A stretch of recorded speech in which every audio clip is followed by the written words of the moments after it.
আমরা যে আশা নিয়ে ডক্টর মোহাম্মদ ইউনূসকে প্রধান উপদেষ্টা বানিয়েছিলাম, আজকে দিন যত যাচ্ছে সেই আশার ঘুরে বালি আমরা দেখতে পাচ্ছি।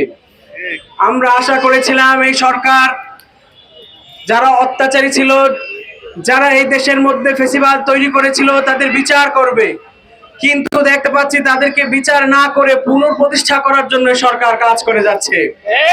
আমরা দেখতে পাচ্ছি পুরা আমেরিকান যে এম্বাসি রয়েছে পুরোটা সেটআপই রয়েছে আওয়ামী লীগের।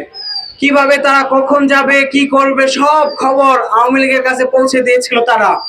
এরকম লজ্জা বিষয় আসলে আমাদের সামনে এসে দেখতে হবে, এটা আমরা কোনোদিন কল্পনাও করতে পারিনি। আমরা অতি সত্বর ঘোষণা করতে চাই, দাবি জানাতে চাই, এই এম্বাসি যারা রয়েছে তাদের সেটআপকে পরিবর্তন করে নতুন সেটআপ দিতে হবে। আমরা বলতে চাই, যারা আক্তারদেরকে দমিয়ে রাখতে চায়, যারা ইচ্ছা করে যে আক্তারদেরকে দমিয়ে রাখবে, তাদের জানা উচিত আক্তাররা একদিনে জন্ম হয় নাই।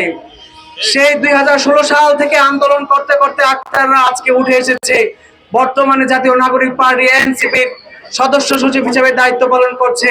সুতরাং সেই আক্তারদেরকে ইচ্ছা করলেই দমিয়ে রাখা যাবে না।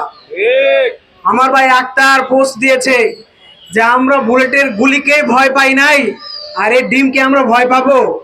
সুতরাং আক্তারের সেই কথার সাথে আমরাও তাল মিলিয়ে বলতে চাই, আমরা এই ডিমকে উপেক্ষা করে আমরা বন্দুকের গুলির সামনে দাঁড়াতে প্রস্তুত রয়েছি, তবুও এই দেশের মধ্যে আওয়ামী লীগের বিচার আমরা দেখতে চাই। ধন্যবাদ সবাইকে।